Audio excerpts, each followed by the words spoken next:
What's going on, guys? Thanks for tuning in to another episode of Niners News here on 49ers Hive. My name is Zach Hernandez, and as always, I am joined by my co-host, Matt Llewellyn. And today we're going to be discussing the 49ers' huge trade with the Miami Dolphins. Matt, the 49ers gave up a lot to move up to 3 overall. What do you make of this? And they have to be going for a quarterback, right?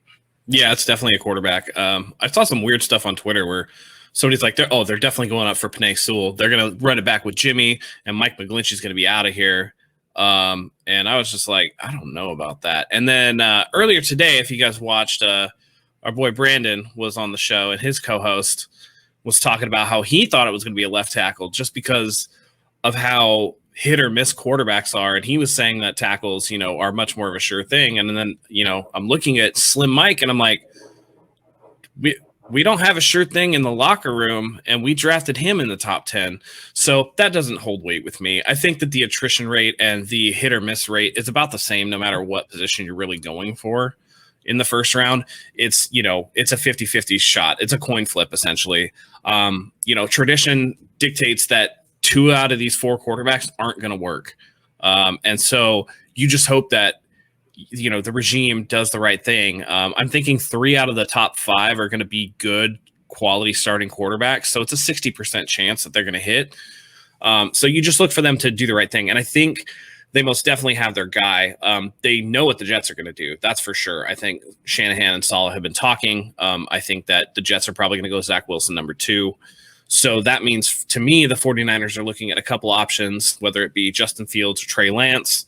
We'll get into the whole Mac Jones phenomenon later. I don't understand what that's about, but yeah, it's a bold move. And, a lot of people, again, when the 49ers are not aggressive enough, they complain about it. They were like, oh, we should have got Sam Darnold by now, or we got to go and trade for Aaron Rodgers, or, everybody wanted to be in on Deshaun Watson, right? They want the 49ers to make these aggressive moves. But when they do the smart thing, even though it's a little riskier in going after the rookie to get that rookie contract, then all of a sudden, well, now that's too much, a 2022 third and 2 future firsts to swap picks. That's way too much. And it's like, they're damned if they do and damned if they don't. But listen, Jimmy G wasn't going to get it done. They couldn't rely on him to be healthy. He started the very first game of the season 4 times. 3 out of those 4 seasons, he's been done for the year by September. So it's, it wasn't working, not only ability-wise, but the ability to stay healthy.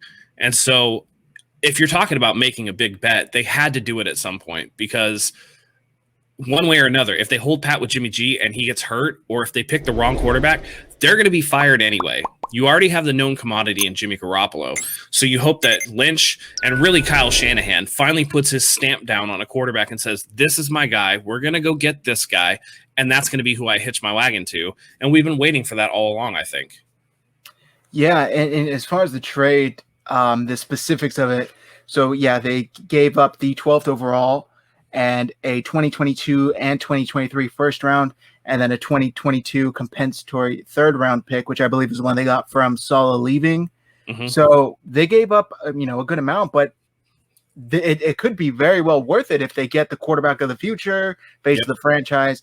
And yeah, this whole thing with Mac Jones, like you said, we'll get into that later. It's kind of just mind-boggling to me. Yeah, I really don't get it. But yeah, and as far as the Jets, there was a text from, a tweet from Dane Brugler, I believe is how you pronounce his last name, of The Athletic. And he said the draft is starting at 3. The Jets are for sure taking Zach Wilson at 2. So if you have any, put any stock in his source there, basically it's Justin Fields, Trey Lance, I guess Mac Jones, if you want to say that. So the 49ers have a few different avenues to how they want to approach this. Yeah, and, here's the other thing, too, because people were complaining. I mean, again, it's 49ers Twitter, so they're always going to complain, right? It's just, I don't know. The Jimmy stands are still holding on, right? They're like, oh, they're not going to trade Jimmy. They can't possibly do that. And, everybody's just up in arms and going crazy about things. And it's just like, this is what we needed, guys. This is exactly what we needed. We needed Shanahan to be aggressive. Also in I listened to Middlecoff, I think he was talking about Justin Fields probably being the pick. And listen, the NFL is evolving. and we're going to talk about this during the Mac Jones thing, because this is where I think the beat writers are getting it from. But the whole Kyle Shanahan has a type, and it's always Kirk Cousins. I think that needs to just fly out the window. Immediately after Josh Allen just carving the 49ers up, he said, hey, you know what? There's a lot of ways that you can win football games. If you can, you just want to get the best guy for the job that can do all these things. Like, why not have that little extra? And we've been talking about that too. The 49ers really have a good roster. They've done a great job. Even this year, we started with 9 picks before that trade. We still have 9 picks to go. They're going to be able to make some moves and supplement this roster. And the one thing that you wanted was to free up that cap space, which is why, by the way, I don't believe for 1 second that Jimmy Garoppolo is going to be on this roster the whole year. If anything, they'll go into the season with Jimmy, and then they'll trade him by the trade deadline. I think they're going to let Cam Newton flail in the wind and let Bill Belichick sweat it out a little bit before they trade him. And I mean, they could recomp a first-round pick for that if the Patriots don't do well. So a lot of this struggle with the 49ers fans who, if you're too aggressive, they don't like it. If you're not aggressive enough, they don't like it. This is what we've been waiting for. You have to shoot your shot, and they weren't going to get it done with Jimmy because he can't stay healthy. At this point, it's time to move on. So, what's done is done. I mean, the deal's done. So they're going quarterback. They're not going tackle. They're not going. I think I heard somebody say they're going to trade up for an edge rusher, which is patently ridiculous. The only thing that remains to be seen is what they do from there. I did see one interesting rumor that I thought could be kind of fun, is if they actually are saving a pick swap with the Jets. So if the Jets can recoup something for Sam Darnold, maybe, and then feel comfortable swapping with the 49ers. So I don't know. It remains to be seen. As long as it's not Mac Jones, no matter what, we'll get there. Now, all of a sudden, each and every one of you thinks that Kyle Shanahan's going to take Mac Jones at number 3. Why? Because you think he's a Kyle Shanahan guy? What does that even mean? Because he looks like Kirk Cousins? I mean, it baffles me that people think this, and it's absolutely irresponsible. What they're doing is they're putting out a narrative in the end of March, beginning of April. Oh, Mac Jones is the guy, right? And so if they hit on it, they can look back and be like, you heard it here first. Oh, we called it. And they get those points, right, with the fan base. Oh, they knew. They absolutely knew. Yeah, definitely not Mac Jones. I saw Mike Silver of NFL Network was basically saying, look, I've been covering the team since the 70s. This is the boldest move he remembers from the 49ers franchise. Do you agree with that? Do you? Yeah, it is. Yeah, this is a pick that involves a quarterback in the top 5. So, and unlike the other time that they had a top 5 pick for a quarterback, which was the Alex Smith year, this is one where they had to give up extra capital for it. So you're talking about 2 extra first-round picks and a third-round pick in 2022. That's a big swing. And this is the thing too that I saw online where people are saying, well, if you trade into the top 3, it definitely doesn't work out well. You get the Jared Goffs, you get the Mitch Trubisky's, you get the Carson Wentz's and stuff like that. And I'm like, well, look at the rest of the roster. When you go up and down the roster, this 49ers team as it stands now is far superior to those other teams. So again, if Kyle does the job that we think that he's going to do, and he puts a stamp on a guy that he knows can be good. I mean, he made Matt Schaub a Pro Bowler. He made Matt Ryan the MVP. He made Jimmy Garoppolo a starting quarterback in the Super Bowl. Kyle Shanahan can work his magic with quarterbacks. Now, if he gets one with an elite skill set, I mean, the sky's the limit. And you're talking about a roster that's far superior, an organization that's far better run than the 2016, 2017 Chicago Bears or the 2015, 2016 Rams with Jeff Fisher at the helm. So to me, that doesn't hold water. And this is another one of those things where the fan base is upset because we wanted Deshaun Watson. He's the established guy. They want the known quantity. They want them to make bold moves, but when they make the bold move, they're scared that they're going to get it wrong. And it's just like, trust the regime to do what they're supposed to do. Relax.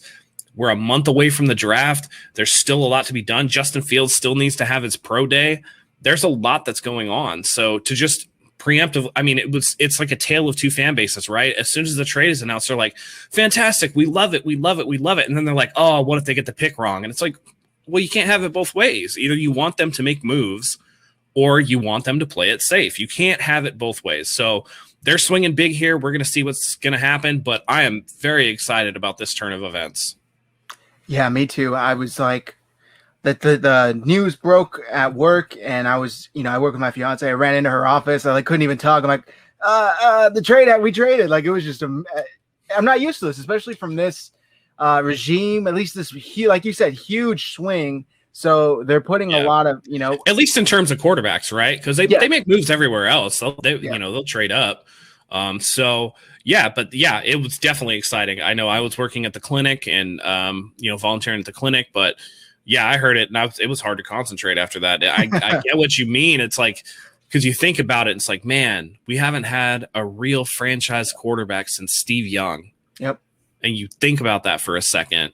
And it's just like, isn't it time that they have a great quarterback this century? Like, I've seen Hall of Fame quarterbacks going around the league, potential Hall of Famers going around the league. After 22 years, isn't it the 49ers' turn again? I think so. Yeah. And not only that, too, but the fact that I've seen for the past 3 to 4 years, these young rookie quarterbacks come in and just ball out. Justin Herbert's, Deshaun Watson's, even Patrick Mahomes, when he got in there. The NFL has changed. It's not a league where guys can come and have to sit for 2 to 3 seasons before getting in. A lot of these guys are, somewhat ready to start within half of a season. So I guess we'll see how that goes. That's the one area where I think they would keep Jimmy G for a full season, maybe, is if they go after Trey Lance, just because he hasn't played in a year. Small school guy is changing some of his mechanical things that, I think are a little off to me that need to be addressed. So that would be the one where I'm like, okay, maybe Jimmy does stay for a year and they move him next offseason. But any other rookie quarterback that they, on the off chance that, the Jets, because all three, so Saleh, Joe Douglas, and LaFleur, the offensive coordinator, they were at Trey Lance's pro day too, if I'm not mistaken. So I think it's between those two for those guys. And really the 49ers and Jets, because those entire coaching staffs work together, minus Joe Douglas, they're going to have a really similar evaluation of these quarterbacks. So, I mean, it could be a toss up either way, but for me, if it's Zach Wilson or Justin Fields, I think that they move Garoppolo by the trade deadline. I mean, I guess we'll have to wait and see, and by the way, guys, we recently broke down our top 5 quarterbacks in this year's draft class, and go and check that out. I'll leave a link to the playlist in the description. That was before we knew we were taking a quarterback for sure. Yep. So, and by the way, check that. What a hell of a draft class. Go ahead. Yeah, absolutely. And if you watch the live show that we put up yesterday, you'll see that there were maybe some revisions to that list. So go ahead and go back and scroll through that, and we'll revisit that in the future. So. Yeah, and what a hell of a draft class for quarterbacks to have. I mean, they say everything happens for a reason. Last season was complete crap. They end up with the 12th pick, and then they were able to move up to 3 in this fantastic quarterback class with at least 4 really good guys that they could end up with, good prospects. So it's almost good luck through bad luck, right? Yep. Because the last time we had a ton of injuries, we got Nick Bosa. Yep. And then we went to a Super Bowl. We got injured again, and now we might end up with a franchise quarterback that could lead us for the next 10 to 15 years. So it's really exciting. I can't wait for the draft. And don't let 49ers Twitter get you down. If you're watching this video and you're like, man, everybody seems to be so down, don't let them get you down, because it's going to be a fantastic draft night unless they draft Mac Jones. But we'll talk about that next time. Yeah, and we'll be live for that, so make sure you tune in here. But I think that's going to do it for this video, guys. If you like what you see, do us a solid, hit that subscribe button below, hit like as well, and drop a comment. What do you think they're going to do with the number 3 overall pick? Who do you think they're going to take? Go ahead and click the bell for notifications so you never miss another new video. We always love having you with us. And until next time, go Niners.